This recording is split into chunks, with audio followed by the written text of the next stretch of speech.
pag-aalaga pagdating sa spiritual, pagbabantay sa buhay, spiritual na mga mananampalataya sa loob ng lokal na simbahan na yan, yun ang pastor, ang spiritual leadership. At doon rin po, hindi rin pwedeng lumagpas ang kung sino man pagdating sa otoridad ng Biblia.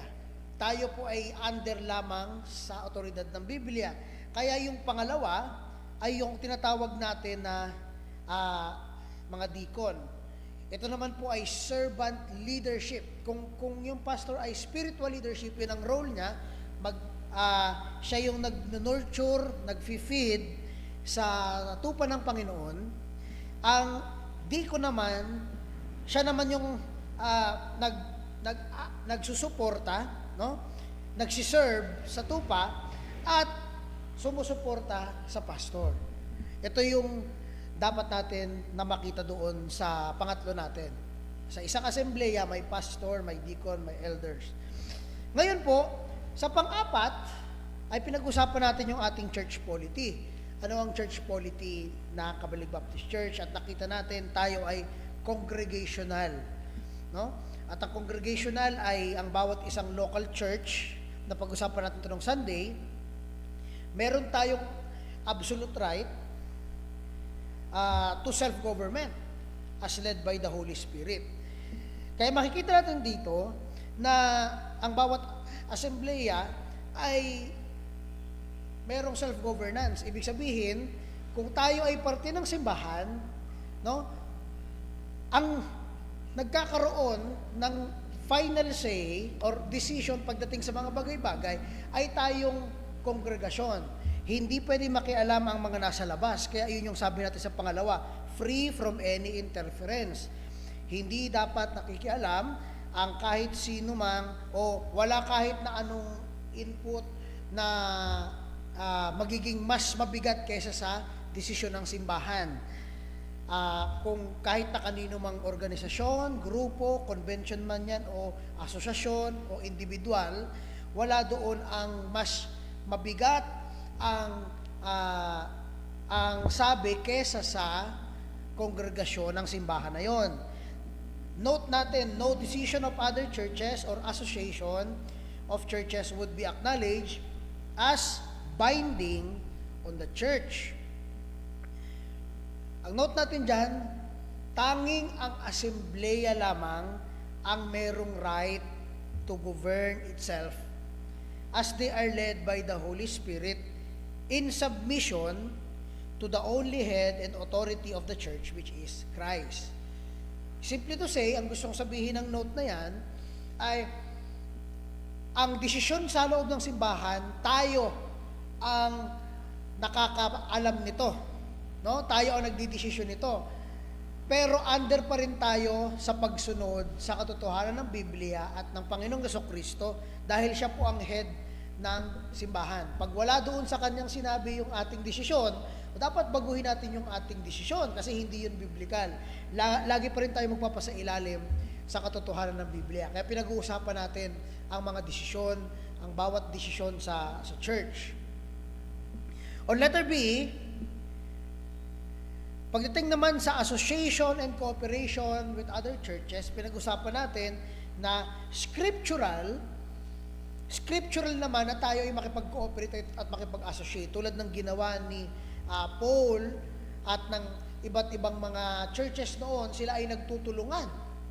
Pagdating saan? Pagdating unang-una sa furtherance of the gospel para ang gospel ay mabahagi pa sa mas maraming tao. At pagkatapos noon, doon sa pangalawa ay yung doktrina ng salita ng Diyos.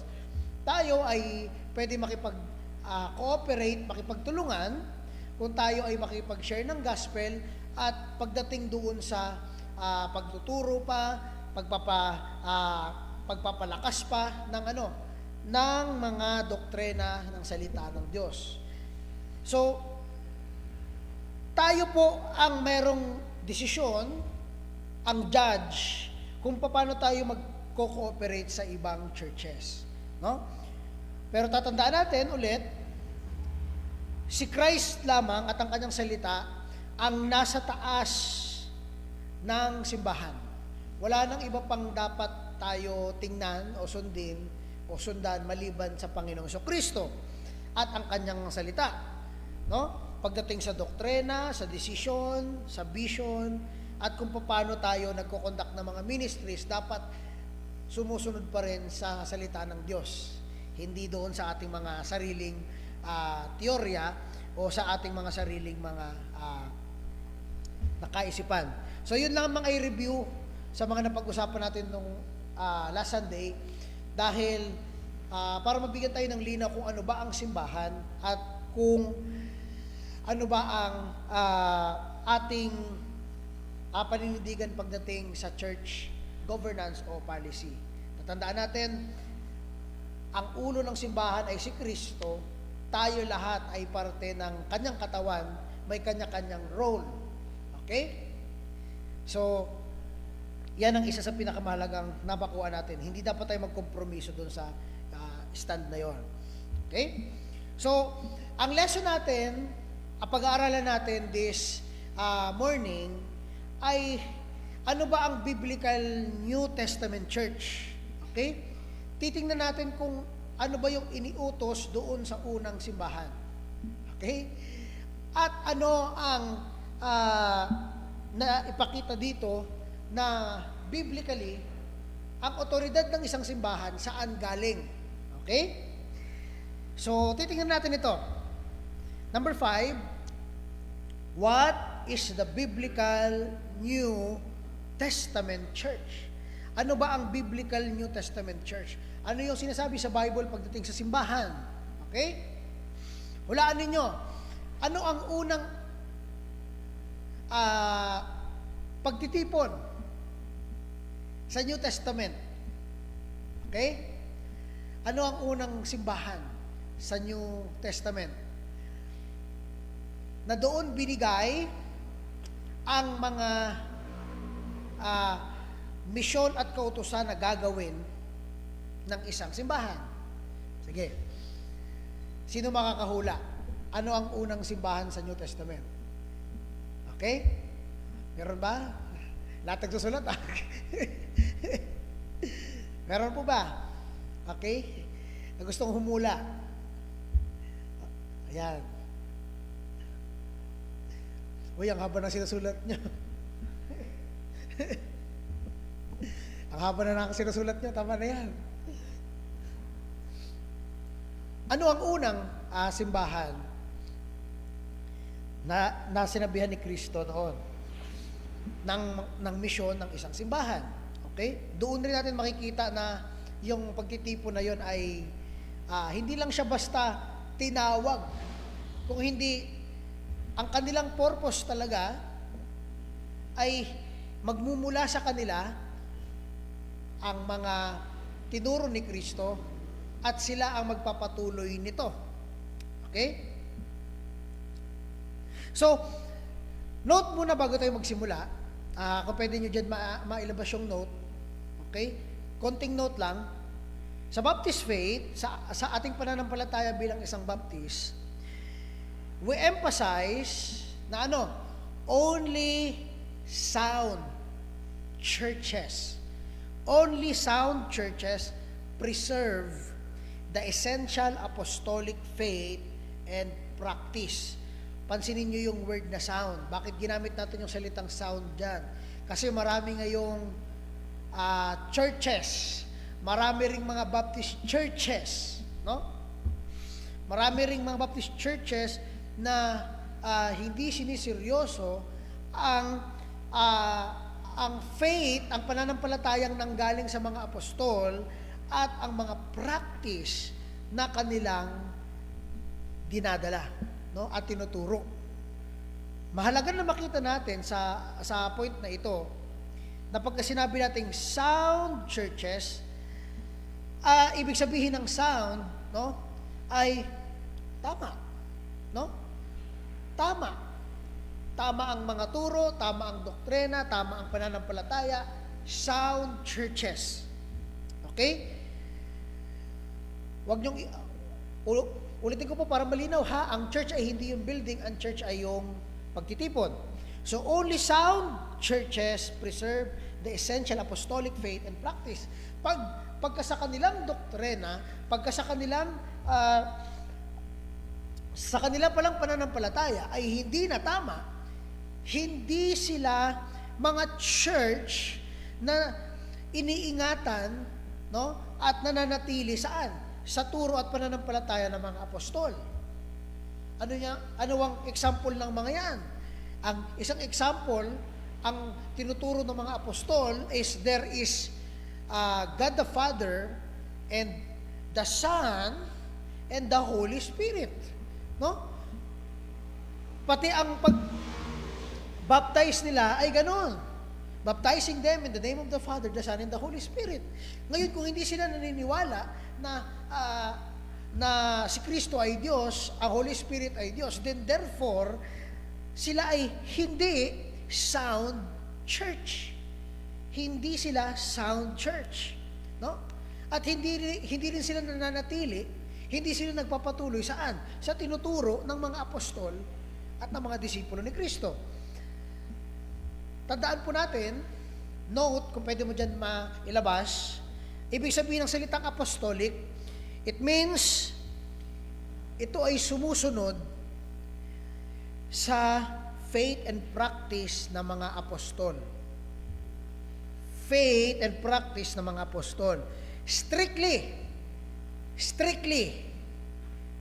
hindi po sa labas. Okay? Sa loob. Pag lumabas na sa pananampalataya at practice ng mga apostol, hindi na po siya sound church. No? Bakit ang stricto, Brother David, ng parang article natin pagdating sa mga churches? Dahil ang church po ay hindi yan organisasyon lang or institute na maisipan mo, siguro magtayo tayo ng school, siguro magtayo tayo ng isang organisasyon. Hindi yun ganun kadali. Dapat, kung ikaw ay magkakaroon ng church, hindi ka pwede magtayo agad ng church. Kailangan, ikaw ay magmula muna sa isang church. No? Dahil ang otoridad mo, walang nakakaalam kung tama ba ang tinuturo mo o hindi. Pero kung ikaw ay nanggaling sa isang simbahan, alam ng simbahan na yon kung ano ang tinuturo mo, alam ng simbahan na yon kung ano ang daladala mo, alam ng simbahan na yon kung ano ang pananampalataya at practice mo, dahil doon ka sa kanila lumaki at nagsimula bilang isang Kristiyano. So hindi pwedeng basta na lang magtayo ng simbahan. Kailangan merong tamang pinanggalingan. No? Bakit? Kasi kung imagine, magtatayo siya ng church, pero siya ay nanggaling sa isang simbahan na hindi naniniwala na si Kristo ay Diyos, no? Yung church na itatayo niya, ganun rin ang pananampalataya, ganun rin ang practice. No? Na ang pagkakaakala kay Kristo ay tao lang. Di ba? Kaya mahalaga ang pinanggalingan ng isang missionary or ng pastor. Kasi kung hindi siya, kung ang pastor na yun ay kung walang malinaw na pinagmulan, questionable yan. Kasi sino ang magbibigay ng testimony at ng pananampalataya niya? Wala. Paano natin malalaman na ang pastor ay o yung missionary na pupunta ay merong maayos at tamang doktrina? Sino ang makakaalam nun? Paano natin malalaman? Alam niyo ang sagot? Kung siya ay membro ng isang sound church. No? That's why, mga kapatid at mga kaibigan, mahalaga sa isang church kung ikaw ay mananampalataya, mag-undergo ng baptism. Bakit? Kasi maririnig ng mga mananampalataya ang iyong pananampalataya nung ikaw ay naligtas, kung sino ang iyong tinanggap sa iyong buhay, kung paano ka nabago, maririnig yan ng mga mananampalataya doon. At pagtapos noon, magsisilbi ka na sa Panginoon, at pag dumating ang panahon na meron kang burden sa isang lugar na may mga mananampalataya doon, nag-share ka ng gospel, may mga naligtas doon, at marami sila doon, at gusto mo doon magsimula ng maliit na gawain, pupunta ka doon, tutulungan ka ng church, at ituturo mo rin yung doctrine ang naituro sa iyo sa church na ito, pinanampalatayaan mo, ituturo mo rin doon, hanggang sa lumago yung mission na yon at maging simbahan. No? Kaya kung tatanungin yung pastor na yon, makikita kung saan siya nanggaling, ano ang turo ng kanyang simbahan, at ano ang practice at pananampalataya ng kanyang simbahan. No? Ganon ang pag-trace ng isang sound church. Hindi siya bigla na lang bumutwa, parang kabuti, simbahan na, no? Na walang malinaw na pinanggalingan. Dahil lahat ng simbahan sa New Testament ay meron lang isang pinagmulan. Hindi yan hiwa-hiwalay. May isang pinagmulan. Yun ay si Kristo. No? Nakakasunod po ba? Nakakasunod ba? No? Itong church na to ay nagmula, no? Doon sa mga pastor na dumaan dito, no? At mahalaga na kung bakit tama ang ating doktrina, kasi nanggaling rin ang doktrinang ito sa isang tamang simbahan, no? Isang tamang simbahan na nagbigay ng pagkakataon sa mga mananampalatayang iyon na pumunta sa lugar na ito para maghasik ng salita ng Diyos, ipaalam ang kaligtasan ni Kristo, at nung may mga naligtas sa kamalig, natipon yung mga mananampalataya na yon, at sila ay inorganisa bilang isang simbahan. Sino ang nag-organisa? Yung simbahan rin na kanilang pinagmulan, na nag-otorisa sa kanila na pumunta doon at mangaral. Kaya pag dumating rin ang pagkakataon na tayo ay magkakaroon ng isang mananampalataya na magkakaroon ng puso sa isang lugar, tayo rin ay mag-o-authorize sa kanya pumunta doon at ituro ang salita ng Diyos. No? Dahil tatandaan po natin, ulit-ulitin ko ito ng ulit-ulitin, pwedeng siya ay magtunog maganda at maayos. Magaling siya magsalita, magaling siya magturo. Pero kung ang kanyang pananampalataya at ang kanyang doktrina ay taliwas sa Biblia, hindi siya tamang. Siya ay isang heretical na teacher or pastor. No? Mabigat na claims, pero syempre, dapat tatandaan natin, hindi basis natin yung ating emosyon. Hindi rin feelings ang ating basihan. Ang basihan natin ay yung nakasulat sa Biblia. Okay? Kung hindi nila ma-reach ang minimum ng ito, ng mga bagay na ito, then obviously, hindi nila pinipreserve yung turo at practice ng mga apostol.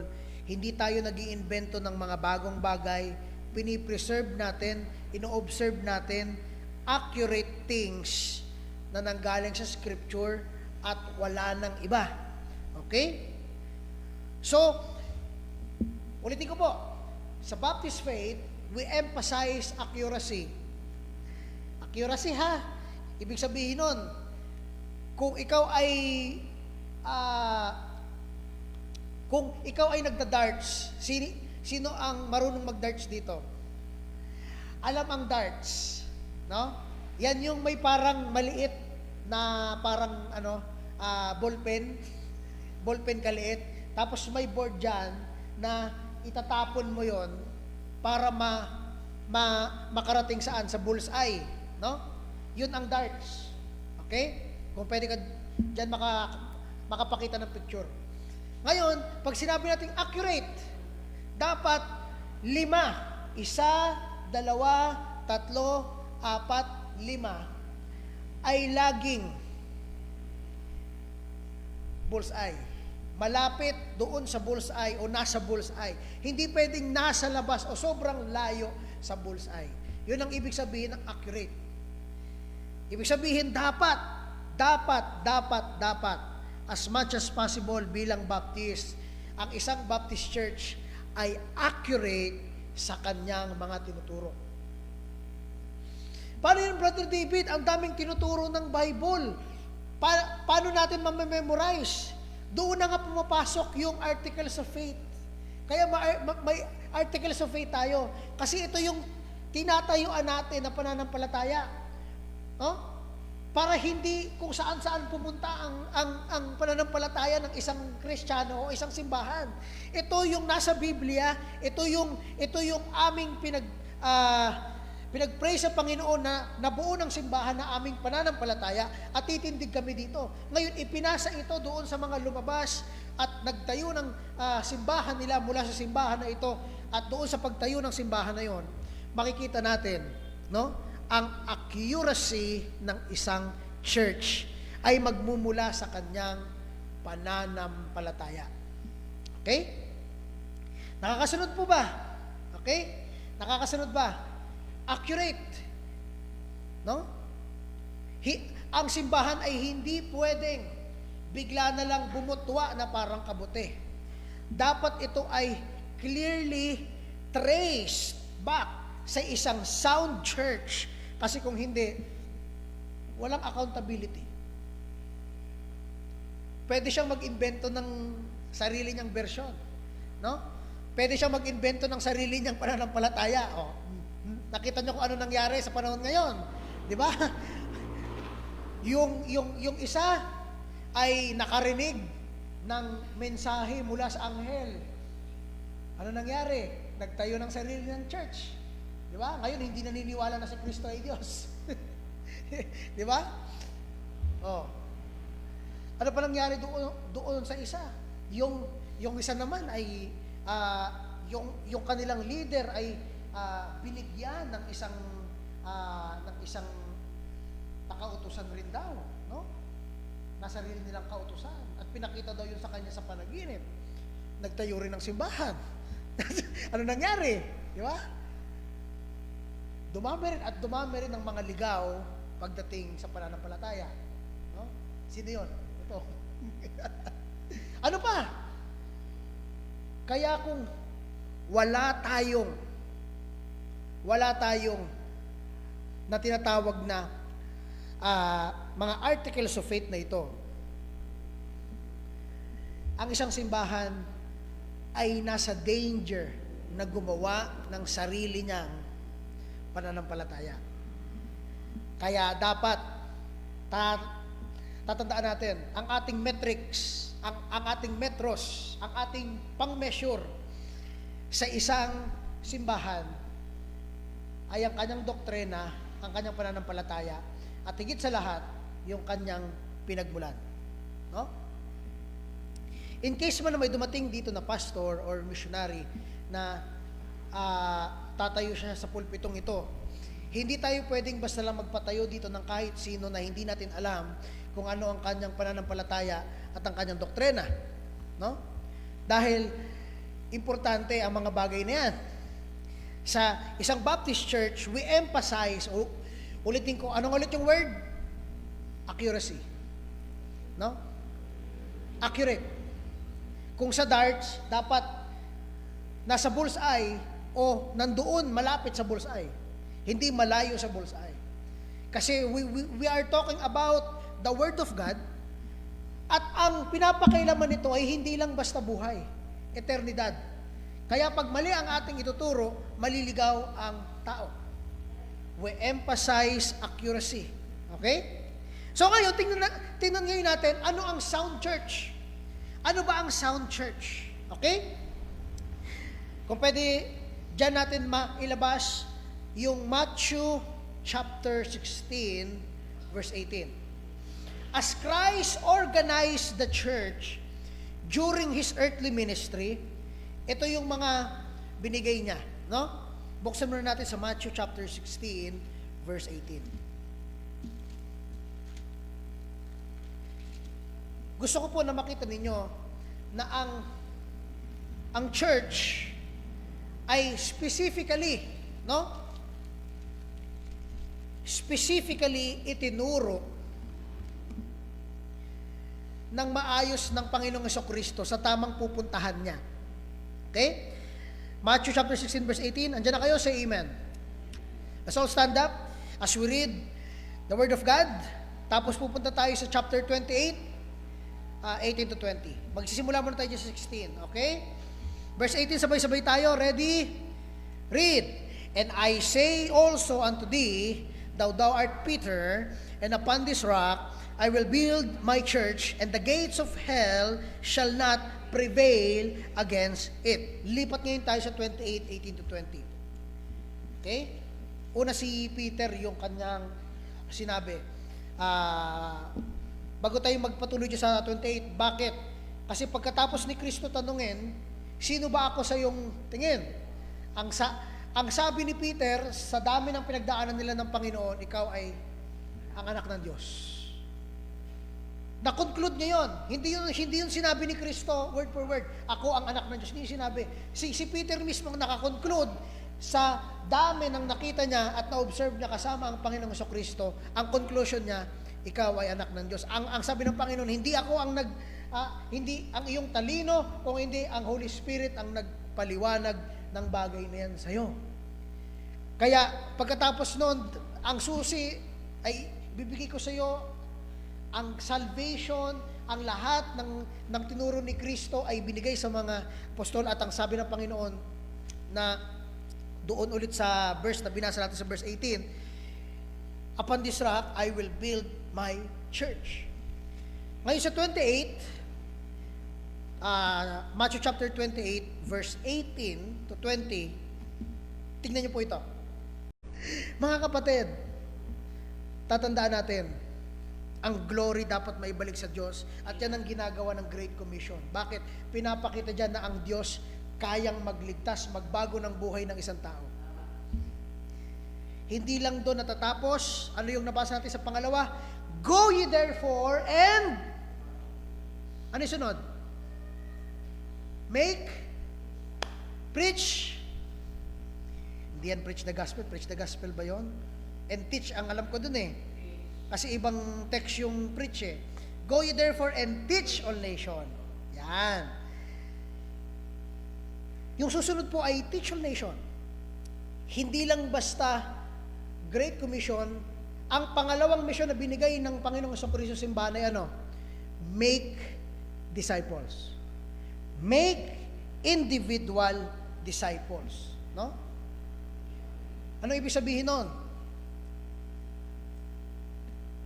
I-lead mo sila mula sa isang lugar na wala silang alam pagdating sa ginawa ng Panginoong Diyos sa kanila.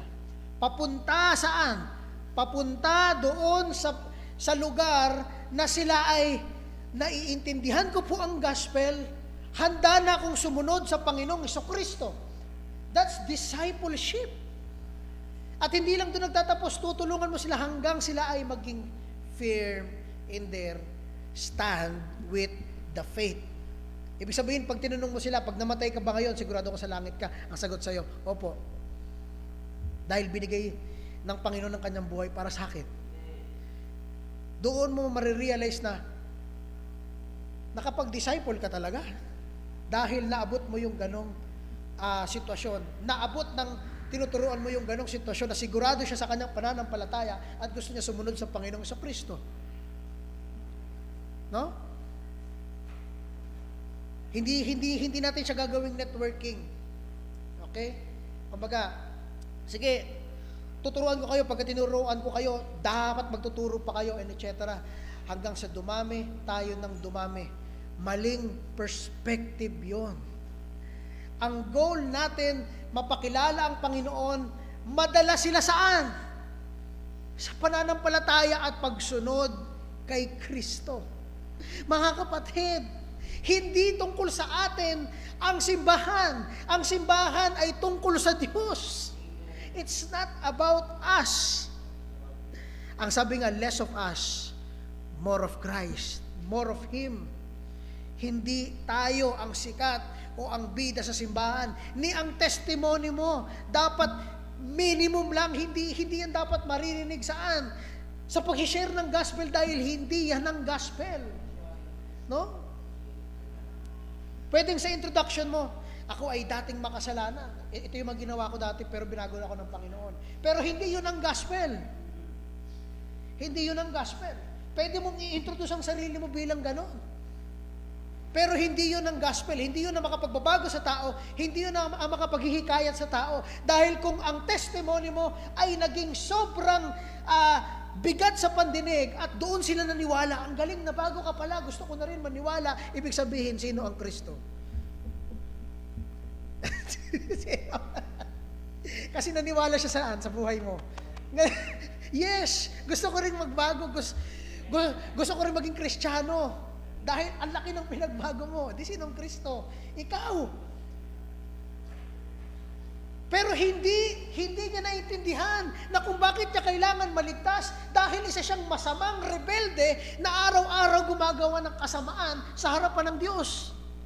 Na kailangan niya nang magliligtas sa Kanya mula sa galit ng Diyos. At yun ang ginawa ng Panginoong Jesucristo sa krus ng Kalbaryo. Isang mabuti para sa masama. Isang malinis para sa marumi. Isang sumusunod sa isang rebelde. Ganun yung pagpapalit na nangyari sa krus ng Kalbaryo. No? Inilagay yung kasamaan mo kay Kristo. At yung kalinisan niya ay ibinalabal sa'yo. Napaka importante na makita natin. Great Commission to make individual disciples. Hindi lang kasi matatapos sa pag-share ng gospel. Pagtapos ng gospel, mag-share ka ulit ng gospel. Hindi nyo ba alam, or kung hindi nyo pa alam, ang gospel ay hindi lang one time, big time, maniwala ka o hindi, bala ka na. Ako ay isang bunga ng isang mahabang proseso bago ako sumuko sa Panginoon. Dahil ako ay paulit-ulit tumatanggap. Kaya nga, naiinggit ako dun sa mga nasesharean ko ngayon pagdating sa discipleship. Alam niyo yung date ng inyong birthday sa Panginoon. Ako hindi, ang dami kong birthday. Ang dami kong beses na tumanggap sa Panginoon. Kasi proseso. Proseso siya hanggang sa dumating ang panahon na ako ay sumuko na lang sa Panginoon. At buong puso ko naintindihan na ligtas ako dahil sa ginawa ng Panginoong Jesucristo sa akin. No? Kahit na intindihan ko na yun noon, di ba? It's a process. Hindi natatapos ang gospel sa isang turuan mo lang, okay, maniwala ka ngayon, yes or no, para maligtas ka, tanggapin mo si Kristo. Mahirap ang ganun, mga kapatid. Dapat hindi nagmumula sa'yo. Dapat nagmumula sa Kanya. Ang tanong mo dapat, ano ang naintindihan mo? Dapat hindi, ang question mo never magiging, ngayon, kung nanalangin, kaligtas ka na. Nanalangin ka ba? Hindi dapat ganun ang question mo. Kasi ang mangyayari, yung panalangin ang magiging basihan ng kaligtasan. Hindi ang kanilang pananampalataya. Ang lagi kong tanong pag ako nag-share ng gospel ay ito. Naintindihan mo na makasalanan ka. Pangalawa, naintindihan mo na ang Diyos ay isang banal at tuwid na Diyos. At ang pangatlo, naintindihan mo ba na ang kabayaran ng kasalanan ay kamatayan? Pang-apat, ang dami mong tanong, yes. Dahil ang pinag-uusapan natin, yung kanyang konklusyon. Hindi yung konklusyon mo. Kasi yung konklusyon mo sa'yo yun. Yung sa kanya, hindi yun sa'yo. Yung pang-apat na tanong ko sa kanila, naiintindihan mo ba ang ginawa ni Kristo sa krus? At ang panglima, panghuling tanong ko, ngayong nalaman mo mga bagay na to, anong kailangan mong gawin?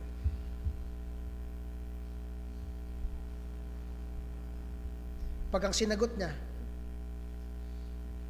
Ako isang makasalanan at kailangan ko ang Panginoong Kristo na share mo ng maayos ang gospel.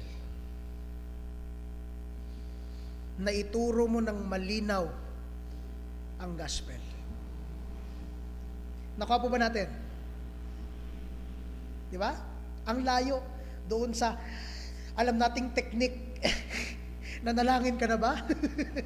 Ang layo. Dahil hindi yung ating gusto o yung konklusyon natin, kung hindi yung pagkakaintindi ng mananampalataya. Kaya ang sabi doon, fully persuaded. Fully persuaded. No? Kaya kahit natanungin mo siya, pag namatay ka ngayon, mapupunta ka ba ng langit? Ang sasagot niya sa iyo, yes. Bakit? Kasi naintindihan niya yung ginawa ni Kristo para sa kanya. Kaya pag tinanong mo siya, pag ikaw ba nagkasala, mawawala bang kaligtasan mo? Ang sasagot niya, hindi. Bakit? Kasi naintindihan niya na wala nang makapaghihiwalay sa kanila sa pagmamahal ng Diyos na ginawa sa cross ng Kalbaryo. Ganon ang ating pinagpipray na konklusyon ng gospel. Kaya hindi lang natatapos sa sharing ng gospel, patuloy yan, proseso yan, hanggang makarating siya doon sa point ng baptism na siya mismo ang magsasabing, handa na akong sumunod sa Panginoon. Mga kapatid, mga kaibigan, ito ang trabaho ng simbahan. No? Ito ang trabaho ng simbahan. Hindi dapat ang simbahan maging bonjing. Ano yung bonjing? Fellowship lang, ang daming tao sa loob, nagpupuri tayo sa Panginoon, pero yung kinakain natin, hindi natin nilalabas. No? Impatyo tayong simbahan. Puro tayo intake. No? Mga kapatid, the Great Commission to make individual disciples. Ito na yung pangatlo.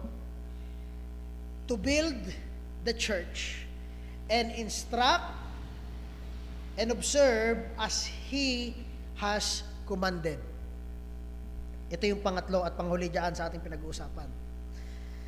Ibig sabihin, mga kapatid, pag sinabing build the church, hindi niyan ibig sabihin paramihin ng simbahan. Ano yung sabi doon sa binasa natin? Verse 20, baptizing them in the name of the Father, the Son, and of the Holy Ghost. Committed na sila sumunod sa Panginoon. Ano yung sunod? Teaching them. Sino yung them? Sino yung them? Yung mga maliligtas magmula doon sa nations na yon. Pag ikaw ay humayo at nagbaptize, yung mga nababaptize, ano na mangyayari doon? Ano yung sunod? Teaching them. That's the church, teaching them to observe all things whatsoever I have commanded you. And lo, ang sabi ng Panginoon doon sa mga disipulo niya at apostol, I am with you always, even to the end.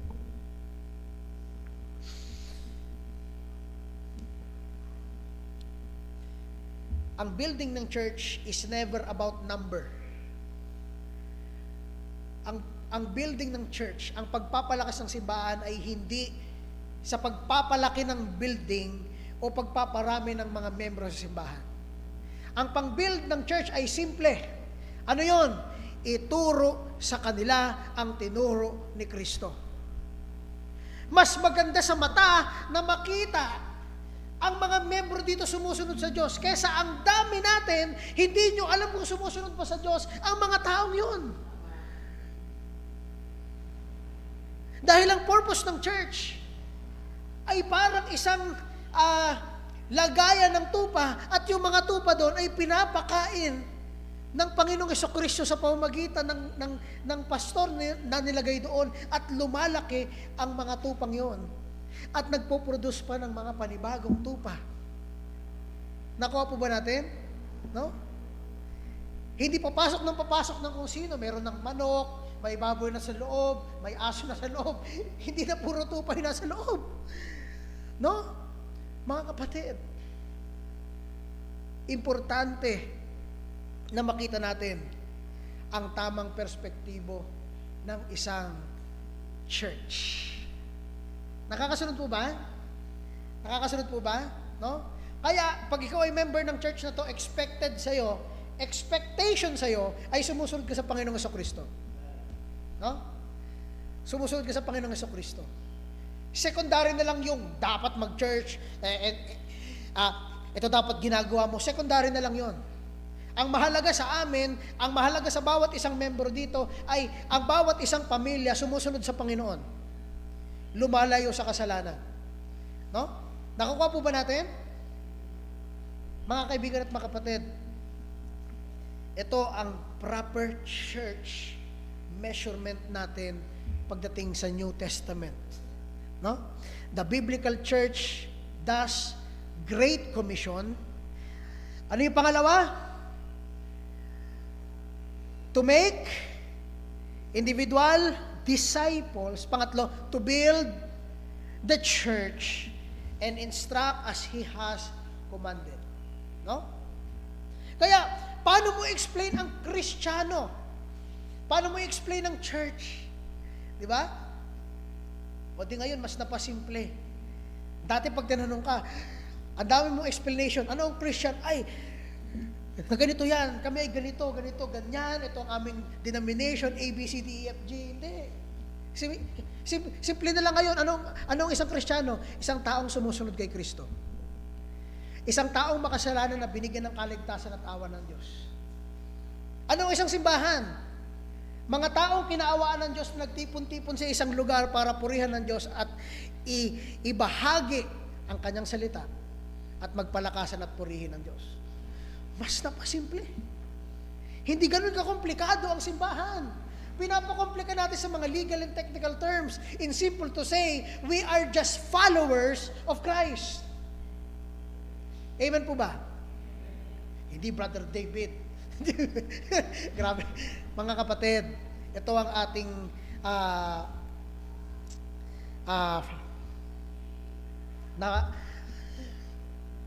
matagal na pinag-uusapan.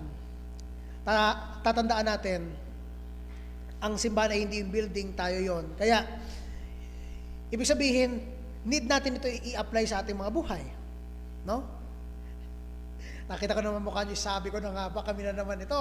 Opo, tayo yan. Tayo lahat yan. Tayo dapat ay gawin ang mission natin na ibahagi ang kaligtasan. Bigyan ko kayo ng isang picture. Imagine niyo na kayo ay isang taong walang makain, no? Isang isang pulubi, no? Na ilang weeks, ilang months nang hindi kumakain. Okay? Gutom na gutom ka, may mga kasama kang gutom na gutom, at doon sa community nyo, lahat kayo talaga ay andoon na sa point na kung meron lang isang kahit na pagkain ay hihingiin nyo na, no? Ganun ka lala. Ngayon, isang araw ikaw naglalakad, may nakita kang bakery, no? Yung bakery na yon ay magsasarado na, yung kanilang mga paninda ay pinamimigay na. Nabigyan ka ngayon, no? Nabigyan ka ng tinapay. Ano magiging pakiramdam mo bilang isang taong gutom na gutom? Siyempre masaya. Wow, thank you po sa tinapay na ito. Salamat sa tinapay.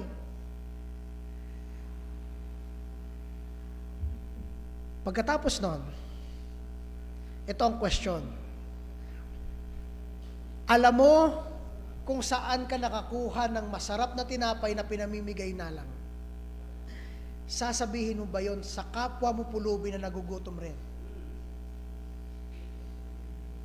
Anong gagawin ninyo? Di ba? Sasabihin natin, di ba? Yun ang tama.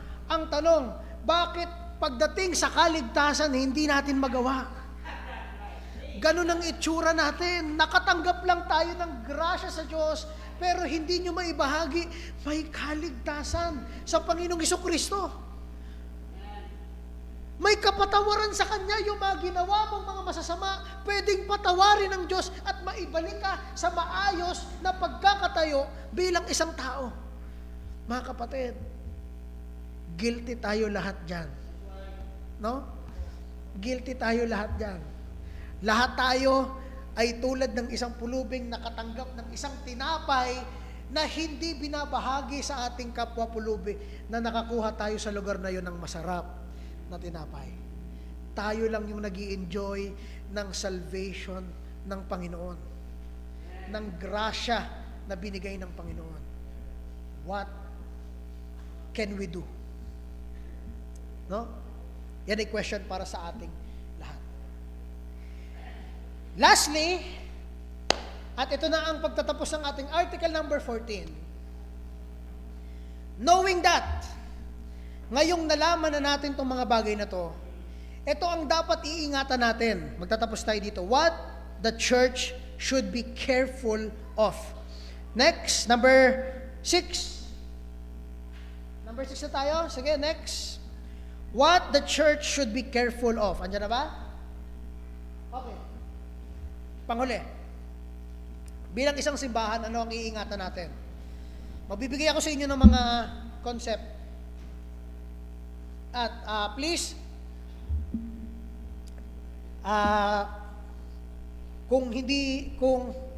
kasi mabilisan lang to no? Kung picturean nyo na lang. Para hindi tayo tumagal. Bilang isang church, binabrand natin to as unscriptural. Ibig sabihin, we believe na ito ay hindi nanggaling sa scriptures. Letter A. Letter A, iiwasan natin ang open communion. It means allowing anyone, kahit yung mga hindi baptized na members, to take the Lord's Supper. No? Iiwasan natin ito. Bakit? Kasi we believe nung ang Panginoong Jesucristo ay nag-take ng Lord's Supper, lahat yon ay mga disipulo niya. Walang tagalabas doon. At wala doong bisita. Wala. Yung miyembro lang ng kanyang tinawag. No? Yun ang ating pananampalataya sa church na ito. Kaya sa church na ito, pag tayo ay humaharap sa Lord's table, it is always closed with the members lang ng church na ito at hindi kasama ang ibang kung taga-ibang church, hindi ka rin pwedeng mag-partake because it is only a closed remembrance and celebration ng mga magkakapatid para sa ginawa ng Panginoon sa kanila. No? Yes po.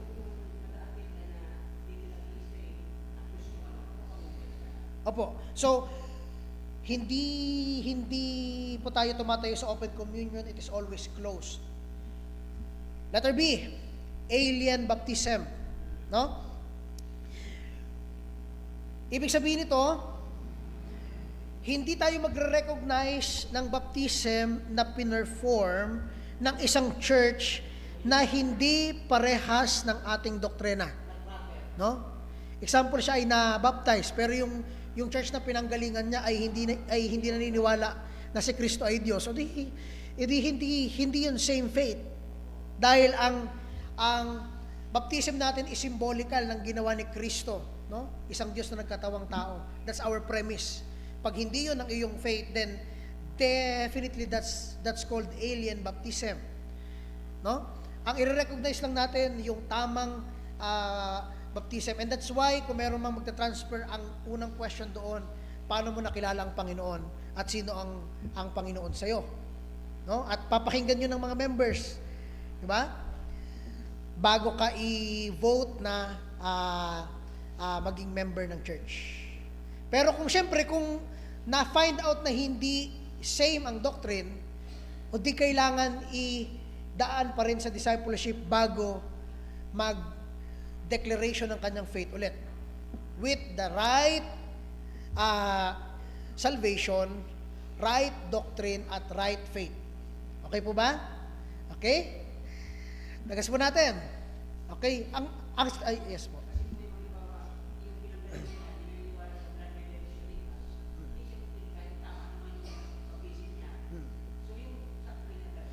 Apo. Yan. So, it's always yung faith mo, ano yung iyong pananampalataya, ano yung iyong na tinatayuan pagdating sa pananampalataya.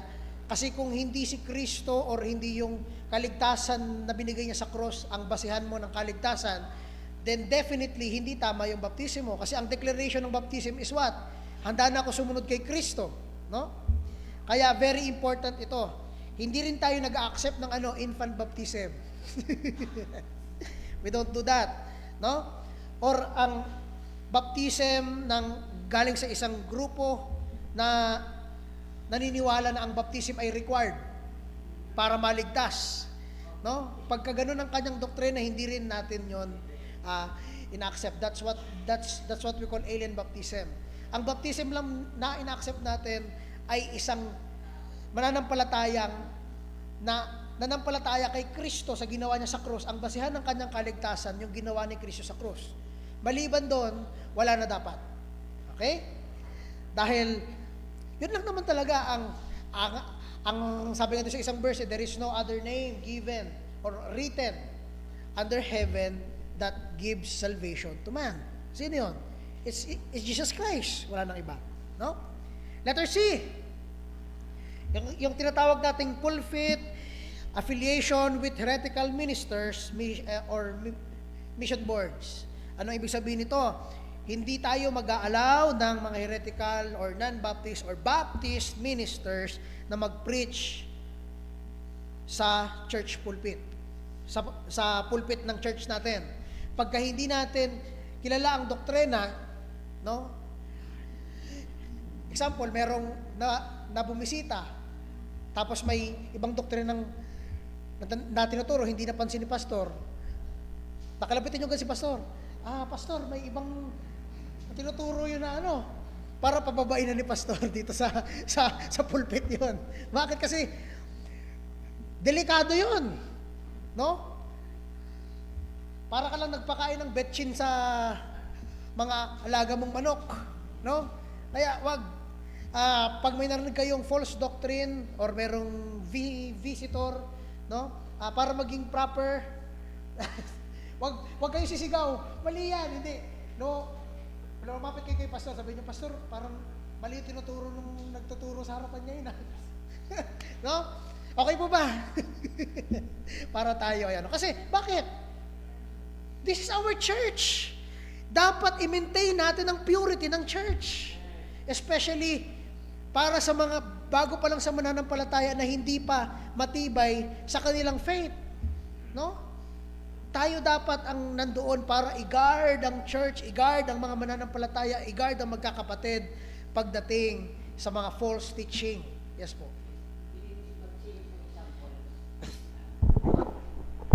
Ang tinutukoy po ni Preacher David, mayroon tayong kakilalang simbahan na mayroong ikinasal na nagsasama na ng matagal.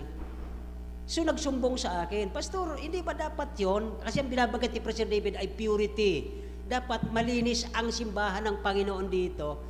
Nagsumbong, nakita kami sa kalsada, nag-iiyak siya, Pastor, ba't ganun ginawa ng simbahan namin?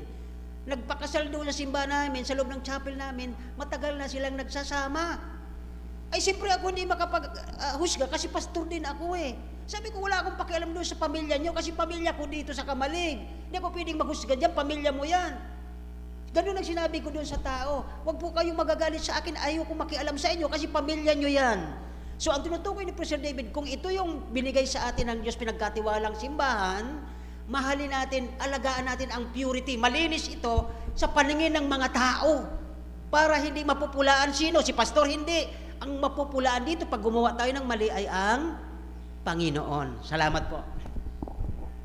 Yan, okay. At hindi lang yung tao ang okay lang na mapulaan siguro tayo ng tao, pero kung ang Diyos ang mag-ano sa atin, mas delikado. Kung ang Diyos ang magagalit sa atin, no, hindi natin mini-maintain ang purity ng church. Diba? Kaya let's be scriptural. Yun ang point natin. Back to the Bible. Let's be scriptural. Okay? So, mga kapatid, importante itong bagay na ito. No? Iiwasan natin yung pulpit affiliation or sa mga heretical or sa mga nagtuturo ng false doctrine. Letter D. Ito na, yung masayang part. Yung tinatawag nating ecumenicalism. Okay, ibig sabihin ito ay isang movement towards universal Christian unity by compromising on specific biblical doctrines. No? Ibig sabihin, pag may nagaya sa church, o Kamalig Baptist Church, sama kayo sa grupong ito. Magsama-sama tayo ng iba't ibang pananampalataya para ipakilala ang Diyos. Ang tanong, pare-pares ba tayo ng Diyos na kilala? Diba? Yun ang problema. Di ba? That's the problem. No? Kung ibababa natin, ikokompromiso natin kung sino ang Diyos para lang makisama tayo sa ibang mananampalataya na iba rin ang Diyos na kanilang pinapanampalatayahan, mabuti pang hindi na lang tayo sumama. No? Mga kapatid, hindi natin dapat ikokompromiso ito. Never natin ibababa ang salita ng Diyos. Ito ang measure natin, ito ang metrics natin. Paglabas dito, hindi tayo i-involve dyan. Hindi natin susuportahan, hindi natin ipopromote ang mga bagay na labas sa salita ng Diyos. Okay? Nakakasunod po ba? Nakakasunod ba? Okay. Sana nakakasunod ha. Kasi importante yon, no? And that's why kung meron man tayong mga inter-church fellowship, ingat po kami doon bilang mga personally bilang leader ng young people, no? Kahit doon sa mga nagtuturo sa mga fellowship, doon sa YBF or sa kahit na anong fellowship na ginagawa ng mga young people, kinikilatis talaga namin kung sino ang nagtuturo doon, kung sino ang mga tumatayo doon, kasi tayo ang maapektuhan pag hindi tama ang mga tumatayo sa mga fellowship na yon. That's why very important itong bagay na ito. We won't compromise when it comes to the biblical doctrines. Okay, letter E. Ito ay tinatawag natin na unionism. Ano naman yan, Brother David? Ito ay engaging in joint spiritual activities or worship with those who do not do or share the same faith and practice. No? So, ibig sabihin, pag mayroong isang church na gusto magkaroon ng spiritual activities, example, may camp, no? O mag-join camp tayo with the church na ganito, no? Tapos, they do not share the same faith and practice, hindi natin siya ginagawa. Bakit? Kasi mga kapatid, it is very important na hindi tayo lumayo doon sa doctrine na ipinasa mula sa mga apostle and disciple, no? Ano pong mga example nitong unionism? Ito paborito nyo ito. Tara, yung churches natin, gumawa tayo ng isang Valentine special na gospel sharing. Maganda yun. Gospel sharing, kaso Valentine's special. Ano pa talaga ang purpose nun? Di ba? Ang nasa isip ng mga young people ay, baka ma-meet ko na dun yung aking special someone. No? Tapos, pagdating doon, nag-share ng gospel. Merong maliligtas for sure, okay naman yon, pwede magamit ng Panginoon. Kaso, parang di ba? Parang ang gulo ng, ano ba talaga? Di ba? Mga kapatid, we are also careful pagdating sa mga bagay na yan, and that's called unionism. Spiritual activities or worship na doon sa mga hindi share pagdating sa faith natin. No? Importante po ito dahil hindi naman ito sa pagiging isolationist, no? Ang ating pinupunto dito is our biblical accuracy. Pagdating sa church na ito, must be accurate. Hindi dapat tayo makikipag fellowship lang basta-basta kahit kanino, especially if alam natin na hindi same faith, same doctrine. Kasi malilito lang. Ang tinuturo sa church, si Kristo ay Diyos. Pagdating doon, ang tinuturo si Kristo ay tao lang. No? maguguluhan yung mga kasama natin, especially yung mga bago pa lang sa pananampalataya. Nakukuha po ba natin? So we always are careful about this. Letter F. This is what we call modernism. Ito ay isang movement that questions the literal truth of the Bible, such as the virgin birth or the resurrection. No? Doon sa part na yun ay iniwasan natin yung mga movement about yung doon sa paglalagay, pagbababa, compromise ng Word of God sa another worldview na parang inaalis na yung spirituality ng mga bagay. No? Ay hindi, dapat masagot muna natin kung paano si Kristo literal na ipinanganak ng isang birhen. No? Dapat malaman natin muna yon. Hindi natin kailangan malaman kasi historically na ipinakita doon ng Bible and other writers outside of the Bible na meron talagang Kristong nabuhay doon sa panahon na yon.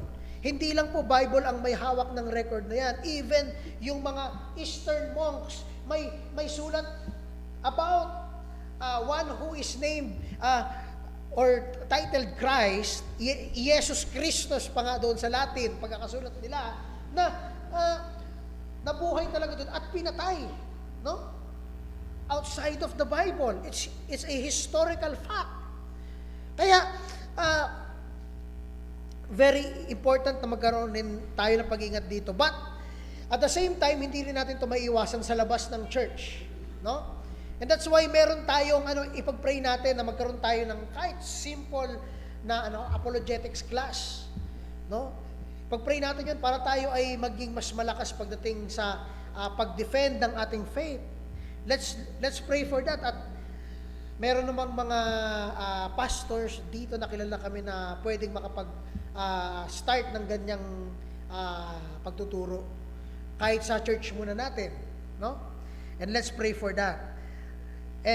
It removes our look doon sa authority papunta sa modern compromise ng clear biblical truths. Kaya iiwasan natin itong modernism. Letter G, modern conventionism and associationism.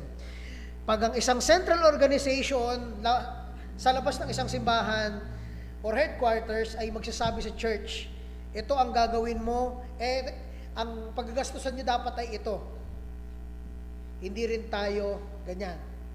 Unscriptural yan for us. Why? Because the church is autonomous pagdating sa kanilang governance. No? Ang mga nakakakita ng pangangailangan ay ang mga mananampalataya rin sa loob. Hindi yung sa labas. Nakukuha po ba natin? No? Nakakasunod po ba? Mga kapatid, nakakasunod ba? No? It is important na makita natin ito. Iiwasan natin ang modern conventionism and associationism. Okay? Kasi merong mga church, kung di nyo lang alam, na sila ay bunga ng isa pang church, meron silang parang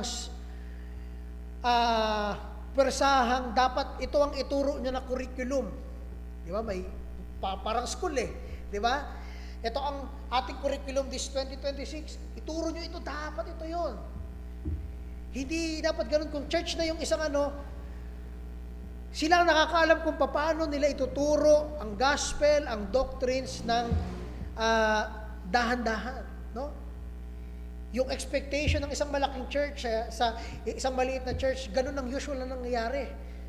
Merong power play na nangyayari, parang in a sense, political na nga Di ba? Parang na political play sa isang simbahan.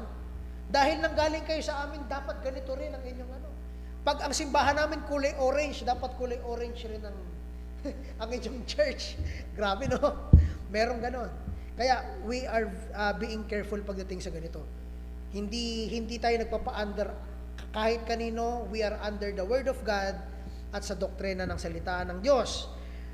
Letter H, isa rin sa iniiwasan natin yung tinatawag nating one church dictatorship or yung preacher dictatorship.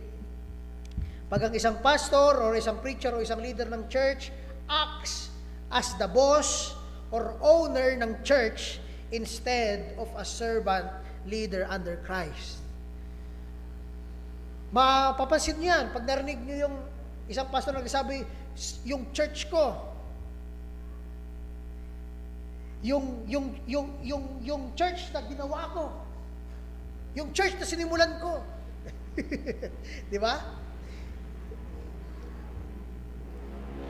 Nandiyan pa ba kayo? Nakakasunod pa ba? No? Pag ang isang pastor or leader sa church ay ang major, no, na gumagawa ng doctrinal decision without the leading of the Holy Spirit at leading ng assembly, ay delikado yan. Di ba? Paano kung isang araw, naisipan ng pastor, okay, babaguhin na natin ang ating doktrina. Hindi na tayo maniniwala na si Kristo ay Diyos. Paano yun? Dahil ako ang leader ng church na ito, yun na ang gagawin natin. No? So, anong gagawin ng ibang members? Dahil wala silang magawa doon sa pastor, kahit na magsabi sila, aalis na lang sila, mag-i-split kayo yung church. No? Ano ang ginagawa ng isang normal na church? Pag may narinig sila na parang false teaching sa isang leader dito, kakausapin nila. Pag hindi pa rin nakinig, magdadala sila ng witness. Pag hindi pa rin nakinig, iharap na nila sa church. Ang goal nun, hindi para ipahiya siya or ano, kung hindi para i-restore. Halika brad, kausapin nga natin si brother ganito. Dahil yung tinuturo niya, malinaw, wala na sa Biblia. No? At kasama doon ang leadership ng pastor, ang guidance ng pastor. Ngayon, pag hindi talaga siya doon nag-repent, no? Edi siya ay aalis sa kanyang position. Nakakuha po ba natin? Hindi yung mga nilagay ng Panginoon na mga tupa ang aalis. Kung hindi yung leader. Okay? Kasi maraming church ngayon, ang ganito nangyayari. One church dictatorship, preacher dictatorship, leader dictatorship.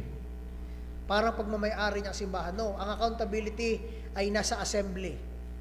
No? As the church is being led by the Holy Spirit. Nakakuha po ba? Nakakasunod ba? Ba ang tutulis na ng ano niyo sa akin But that's the weight of being a church. Hindi biro-biro ang simbahan. Akala nyo, attend lang. Hindi. Tayo ang simbahan. At tayo ang magpapalakasan, tayo ang magbabantayan, tayo ang magbibigay ng tulong sa ating sarili, sa tulong ng Panginoon, under ng scriptures. Lalago tayo dahil sa Panginoong Kristo at sa pagtutulungan natin. No? And lastly, lahat ng mga evil na lalabas mula sa mga practices na binanggit natin. Yun ang tinatawag nating unscriptural at ina-avoid natin sa church. Bakit? Kasi pag nagsimula sa isang evil, masusundan pa ng panibagong evil hanggang sa makikita nyo sistema na sa simbahan. No? Kaya maaga pa lang, bubunutin na natin. Especially false doctrine. No? Nakuha po ba? Okay, dahil kayo ay seryoso na at tahimik, punta tayo sa ating open forum or question and answer. Okay, meron bang mga tanong? Pagdating sa napag-usapan natin. Questions? Sige. Mga katanungan, sige, pagkakataon nyo na para maglabas ng sama ng loob. Hindi, joke lang. Magtanong. Meron ba? Question? Sige po. Kahit anong question na bumabagabag sa inyong isipan, meron ba? Tanong? Okay. Question? Kailangan pa talaga may nauna po sis. Next ka po sis. Okay. Aba, gusto na ka mic. Sige, okay. Bigyan ng mic yan. Sige, bigyan niya ng mic. Pagkatapos si Carissa, si sis, ano na po. Sige.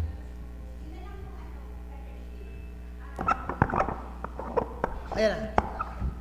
Kasi po, madalas po talaga ako nakakausap ng mga, may dati na silang tinutuluyang church. Hindi nga lang po talaga katulad natin. So madaling sabi po, naunawaan nila yung tunay na kaligtasan. At nalaman nila, at nalaman ko din, syempre, nalaman nila na nasa mali silang pamilya. Diba? Pero nandun na tayo na naunawaan nila ang gospel. At unang tanong, dahil hindi naman natin nga trabaho ng maghakot, dapat bang hayaan natin sila na nasa mali silang pamilya? Pangalawa po, bigla ko lang po talaga itong naisip ngayon about po sa purity ng ating church. May anak po ako na nasa choir at alam naman natin na hindi pa siya baptized. So, parang okay lang po ba yun na mahawak na sila ng ministry, ng gawain sa Panginoon. Nagtatrabaho na sila para sa Panginoon, pero wala pa silang identity, wala pa silang ID, kumbaga. Okay. Yung yung membership nga. Okay, sige. Yun po. Okay, thank you very much. Good question. Doon muna tayo sa una. Dahil dapat ba hahayaan ba natin sila doon sa church na yon na mali? Unang-una, kung nakikita niya na mali yun, duty niya bilang member ng church, kung tamang church man yon ng Panginoon, duty niya na itaas, erase yung kanyang nakitang kamalian. Ngayon, kung papakinggan siya doon, mag-uusap yung church na yon. O, merong nire-raise ito si kapatid na ganito na mali daw yung tinuturo natin. So, mag-uusap yon. Ngayon, kung hindi na match ang kanyang pananampalataya doon sa church na yon at ang sabi mo nga, mali, okay? Dahil hindi naman ako pwede magsabi ng mali yun, hindi ko alam yun. Ang nagsabi lang na mali ay ikaw. Okay, so, pag nagsabi siya na mali yung tinuturo doon at hindi siya pinakinggan, ang next doon na step, talagang itataas. Yan na yun, kung gusto niya doon sa tamang pananampalataya, kung mali talaga yun ang ano natin doon, kung mali talaga yun. Kung gusto niya sa tamang pananampalataya, then respectfully siya magpapaalam. No? Kung yun ay isang maayos na church, o di magiging maayos rin ang pag-send off nila. Dahil ang kagustuhan lang naman ng isang church, lumago ang isang tao. At mas lumapit kay Kristo. Pero kung yun, yung church na yun ay merong, ang sabi mo nga, mali pagdating sa kanilang doctrine at makikita mo yun sa kanilang reaction. No? Magkakaroon doon ng bitterness pagka ganon sa paghihiwalay na yon. Yun ang katotohanan pagdating sa mga churches na ganyan. And that's why dapat maingat tayo sa mga churches na papasukan natin as much as possible yung doon nakabase sa tamang faith. Ano ba Brother David ang tamang faith? Bago pa lang ako sa pananampalataya, may tamang gospel. Di ba? Kung ano yung gospel na narinig mo, dapat narinig mo rin sa church na yon. Kung hindi mo narinig sa church na yon, ibig sabihin, hindi nila tinuturo yun. Di ba? And that's a very dangerous part kung ikaw ay maging member ng church at hindi mo inalam, bago ka maging member doon, hindi mo inalam na ikaw ay na tama yung kanilang faith. Ngayon, kung ikaw naman ay naligtas na nung member ka na doon sa church na yon, di ba? O di, need mo yung erase doon. Ito yung tunay na gospel. Kung malay mo, meron pang maligtas doon, di ba? Dahil doon sa pag-erase niya noon. Ngayon, kung hindi siya papakinggan, then separation na yon. Di ba? Dahil kung ikaw ngayon ang magpapaypay, dahil ang sabi mo nga, hahayaan ba natin sila? Of course, hindi. Pero hindi mo rin sasabihin, manggagaling sa iyong verbatim na malis ka na dyan. Kasi para ka nagpapaypay ng maling action. Maling action yun Gusto mo ba pag dumating yung time, meron din sa iyo magsasabing, umalis ka rin sa church yan kasi nakikita kong mali yan. Di ba? That's a very wrong, yun yung maling action. Ituturo mo lang sa kanya yung tama, ito yung sabi ng Bible, pero decision mo. Kung ikaw ay aalis dyan sa ano. Kasi kung ikaw papaypay, delikado, para ka nag-ano, di ba? Nag-i-insight ng ano yun. Ano yung tawag dyan? Sa ano, parang ano, kopdya. Ano ko dito? Kopdya. Parang nag-insight ng ano ko dito. Sige mo. English ay alam na tama at ikukunin mo siya. So, sabi mo na siya manmanay. So, yung secretary sa legal sa amin, no? Hindi dapat gano'n kasi lumalabas na parang nalinis na sa aquarium. Kasi simbahan na yun eh. Ito lang ang tingin ko yun sa dito yung mga tama. Mali yun. Hindi pwede ito Bible. Kung talagang gusto mo siya matulungan mo sa mali nila, paliwanag mo, ito ba yung Bible mo? Ito yan. Ngayon siya mag-iisip ko na aaralin na talaga yun kasi ano siya, nagpupulong siya ng salita ng Diyos, alam na ang Panginoon na aaralin niya. Kaya kung siya find out niya na mali na, kung siya magtatanong sa'yo, ano gagawin mo? Kung ka mag-advise. Oo. Kasi ganyan ka rin siya sa mali na, ganun sa nila Diyos eh. Pag may away yung dalawa, kung sige mo na sa amin, away ba yun? Hindi maganda yun. Kung di ba Kristyano yun, bakit mo yan dadalhin? Di ba? Nagdadala ka ng maling turo sa isip niya na ang mga simbahan pala pwedeng maglalo na. Okay, Yan, okay. So, yun ang ating, ano naman doon, ang ating pagtingin sa point na yun, no? Hindi tayo magsasabi na umalis ka na dyan. Kung ano yung, alam mo tama, ituro mo yung tama. At siya yung makakakita nun. Siya yung mag-action based sa kanyang commitment, no? Malay mo, na siya pala ang gagamitin ng Panginoon para mabago yung doktrina sa church na yun, di ba? Hindi natin alam. Kaya, we will never be the one to say na umalis ka dyan. Ituro mo yung tama, then pagkatapos nun, kung ano ang will ng Panginoon sa kanya, kung in case man na siya man ay umalis na doon sa church na yun at hindi na siya member ng church na yun, doon ka siguro pwede mag-suggest. So, habang naghahanap ka, napunta ka muna doon sa church para habang makaparinig ka pa rin ng salita ng Diyos hanggang makahanap ka ng church na kung saan ka makaka-attend. Okay? Na answer ba yung first question? Yung second question, pagdating naman doon sa pag-ministry. Okay? Meron tayong mga differences pagdating sa ministry. Pag hindi ka pa baptized at teacher, hindi yun pwede. Lalo na leader sa isang group, hindi rin yun pwede. Kasi ang mga tumatayo lang na leader at teachers ay dapat mga ligtas na at nakilala ng Panginoon and by experience, ang kanilang pananampalataya ay nandoon na sa mature na stage. Okay? Ngayon, pagdating sa choir, walang requirement pagdating dyan ng Bible. No? Walang requirement na, ano po? Opo. So, wala pong requirement pagdating sa choir, pagdating sa Bible. Ang point natin naman yan, dahil ang choir director isa ko, kaya good question yan para sa akin, kung bakit meron tayong na pinapatayo, hindi lahat, kung mapapansin mo, hindi lahat, merong mga bata na gusto sumali sa choir, hindi ko pa pinapasali sa choir. Bakit? Kasi bago mag-start yung choir, ang tawag yan, hindi naman kasi in-interrogate na pumasok sa isip ko, in-interrogate, hindi. Ang ano doon is, ini-interview ko muna, no? So, yung mga nandito nakita mong nakatayo na mga kabataan, na interview ko yon. Pagdating sa kanilang pagtingin sa Diyos, at pagdating rin dito, ang question natin, bakit gusto mo kumanta sa choir? Gusto nila mag-serve. So hindi pa sila member, pero andun yung pananampalataya nila sa Diyos. So, ito ang opportunity para sa kanila na matuto. And at the same time, mag-grow saan? Doon sa mga awitin ng maka-Diyos, yung mga kantang punong-puno ng tungkol sa Panginoon, tungkol sa gospel, sa salvation. Dahil doon rin ako nanggaling, no?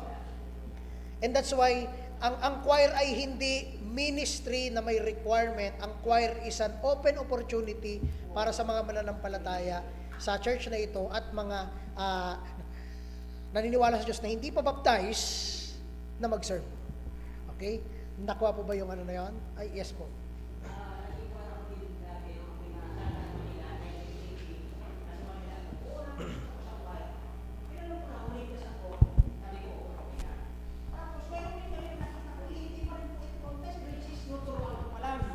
nagtuturo din ako nun sa grade 6 po ito, di ba po ito tumatanggap?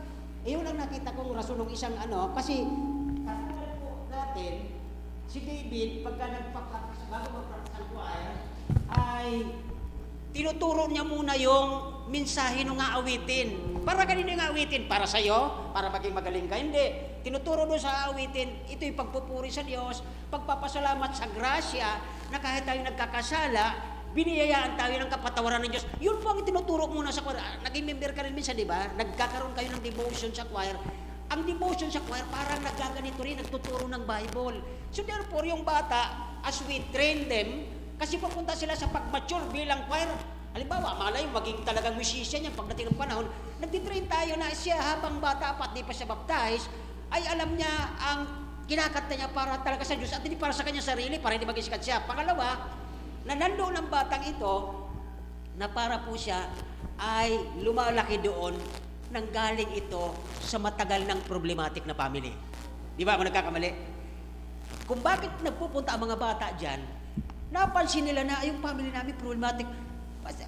Pwede bang akong magpunta doon para papurihan ng Diyos? Doon sa problemang pinadaanan ng family namin, nagkakaroon kami ng kagaanan pag kami nandito. So natututo ang bata doon na habang siya nandoon sa pagsisilbi ng pag-awit sa Diyos, nakikita niya ang buhay niya na iniingatan siya ng Diyos, pinagpapala sila sa kahit dami nilang problema.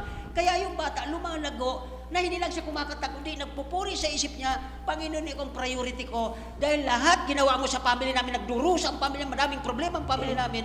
Pero nagpapasalamat ako habang ako'y umaawit sa iyo na ginagawa mo ito sa family namin para makita ng maraming tao na ikaw ang totoong Diyos na nagmamahal sa amin. Yan po ang nakita ko dyan. Wala pong bawal doon, walang requirement ang para sabi ni David, pero tama yun.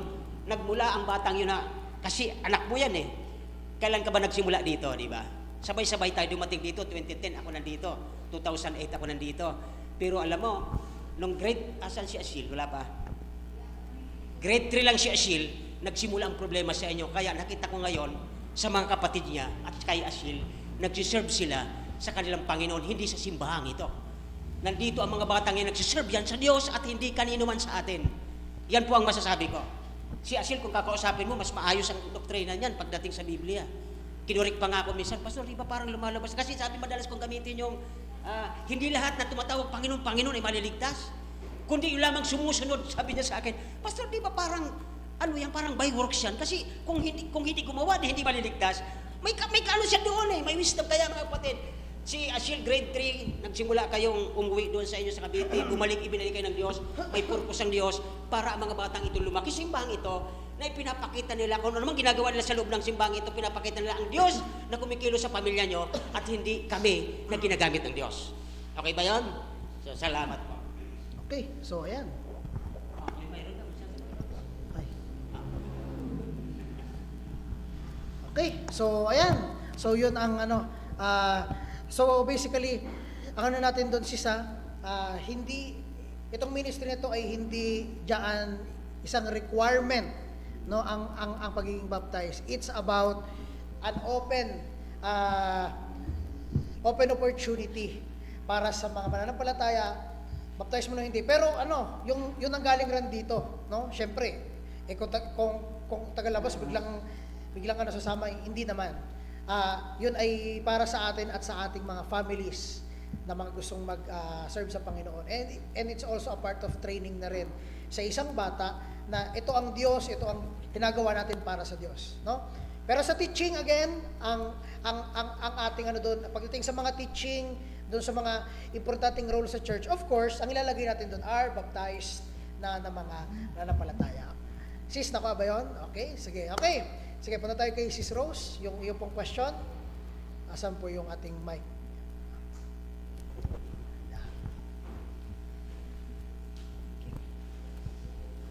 Good morning po. Morning po. Ang tanong ko po ay ito, totoo naman po na ang church ay panatilihin na yung sinasabi nyo kanina, purity. So pinapanatili po talaga ang kumbaga kalinisan ng church, no? So ang tanong ko po, ganito po. Halimbawa ay ako po naghahayag ng salita. Meron akong nahayagan ng salita na kumbaga so sa diretsahin ko na po, live-in. Okay. No, live-in. Tapos po, syempre, hindi ko po yun alam. Di ba po? No, meron ng mga anak. So, nung matuklasan ko na ganun pala, syempre, kumbaga, sinisharean ko yan kung sila ng salita ng Diyos or gospel. Syempre, hindi naman po pwede na, halimbawa, papasok. Sige, darating kasi ang panahon, no? Hindi na, kasi ang Diyos lang ang kumikilos, di po ba? Ang Diyos lang ang kumikilos kung kusang loob sila, kung ilalagay ng Diyos sa puso nila na talagang papasok sila sa tamang church or bahay-sambahan na kanilang papasukan. Pero hindi po pwede yung live-in partner, di po ba? Kasi hindi sila kasal. Di ba nasa Biblia na dapat yung tao ay pag-isahin, no? Pinag-isa ng Diyos. Yes po. Doon po kasi ako na kasi ito po, totoo po to, nangyari. Kumbaga, syempre kailangan sa loob ng church mapanatili yung kapurihan or kalinisan nga po, yung purity. Syempre kailangan po ikasal yun, di ba? Kailangan po ikasal yun. So, nangyari din po, no? Matagal na taon, pero maano ko rin natuklasan na ganon. So, kasalanan ko po ba na inaya kong magpakasal? Ayun. No, inaya ko pong magpakasal at siyempre kinunsult ko din po sa mga pastor. So, nangyari din po yun. Kasalanan po ba yun na ikinasal sila para lang po na, kumbaga, makasali sila sa sa bahay-sambahan na dapat nilang napasukan. Okay. No? Kasi nga, pinapanatili doon ang kalinisan. Nangyari po yun. Okay po. Ang tanong ko, masama po ba yun? Ayun, okay. So, ang question niyo po is, masama ba yung inyong pagsabi? No? Yes. So, natanong ko po muna kayo, ano yung motive nyo? Bakit nyo silang gustong maipakasal na? Para maging... Hindi. Kasi po, dati na po silang pumapasok doon sa bahay-sambahan na yaon. Okay. No, matagal na po. Ang parang may sundot sa puso ko po kasi na pumapasok sila doon na live-in partner, hindi po sila, siyempre hindi po malinis yun, di ba? No, kasi... sis, ito po. Wala namang problema na pumunta sila sa church na mag-live-in pa sila. Pero ang problema, kung yung church na yon binaptize sila na hindi pa sila kasal. Hindi po sila binaptize. Okay. Hindi po sila binaptize. That's Kaso, good. Opo. yun na nga po. So, kailangan nga po sila ikasal. Tapos doon na po pumasok yung ikaw mismo yung nagsabi or nag-insist na Hindi ko lang kasi ma-take sa konsensya ko na ako nga po ang nag-alaga po sa kanila. No, hanggang yun na nga, sabi na pumasok sila kasi kusang loob na silang pumunta doon sa bahay-sambahan na yon. Kasi nga po, matagal na po akong Ayan. So, yun, sabi ko, ano kaya kung... Pero hindi ko pa muna sinabi sa kanila, sa pastor muna. Sabi ko, pastor, ganito, no, syempre pumapasok na sila sa atin, no? Kumbaga, kusang loob na sila, no? At saka, hindi pa pwedeng ipakasal po, pastor. okay. Okay. Yeah. Opo. Tapos, So, doon po, I think, nakikita ko na yung picture.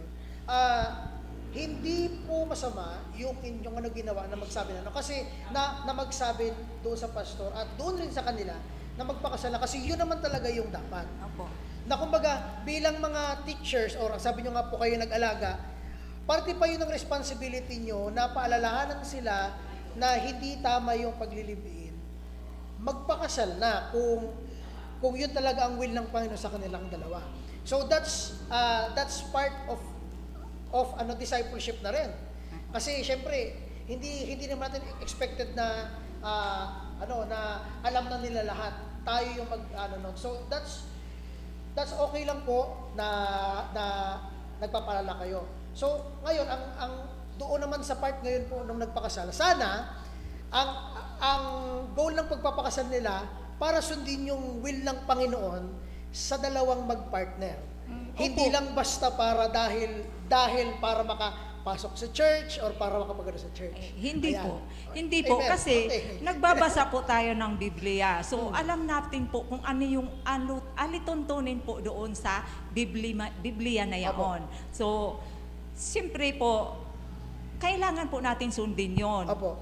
Or ako, no? So yun po ang ginawa ko kasi parang nakakonsensya nga po, yun na napapasok sila doon, matagal nang pumapasok, na ako lang mismo ang nakakaalam. That's good po, sis. It means, yung Holy Spirit mismo nagpapalala sa inyo na ito yung sabi sa Biblia.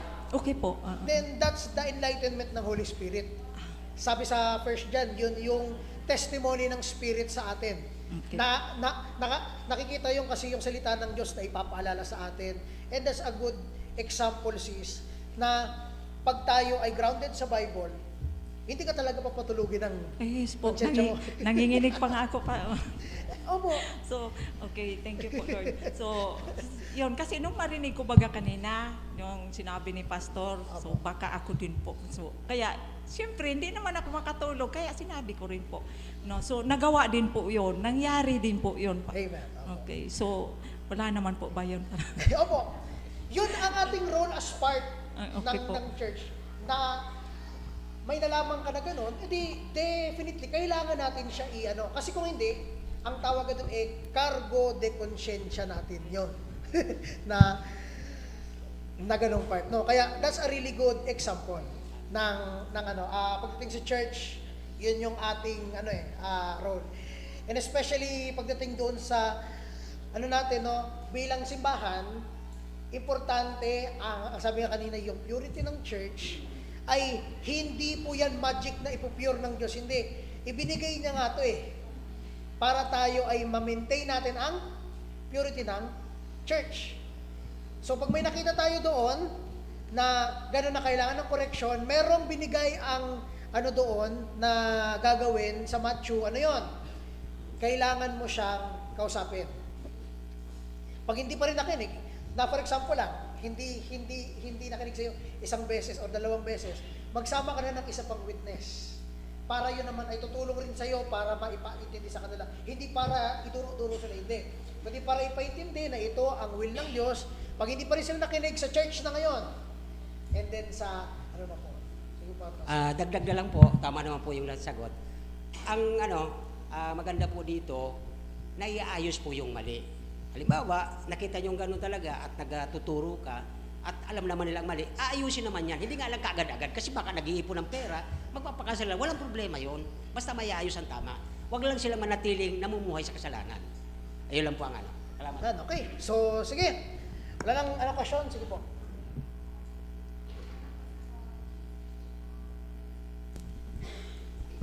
Brother, kailangan ko lang ba ng konting clarification regarding dun sinabi niya na kapag may mga event po, baga yung church, for soul winning purposes, siguro hindi ko na kasi ang sabi sa Bible sa 2 Timothy chapter 3 verse 2, preach the word, be instant in season, out of season, reprove, rebuke, exhort with all long-suffering and doctrine.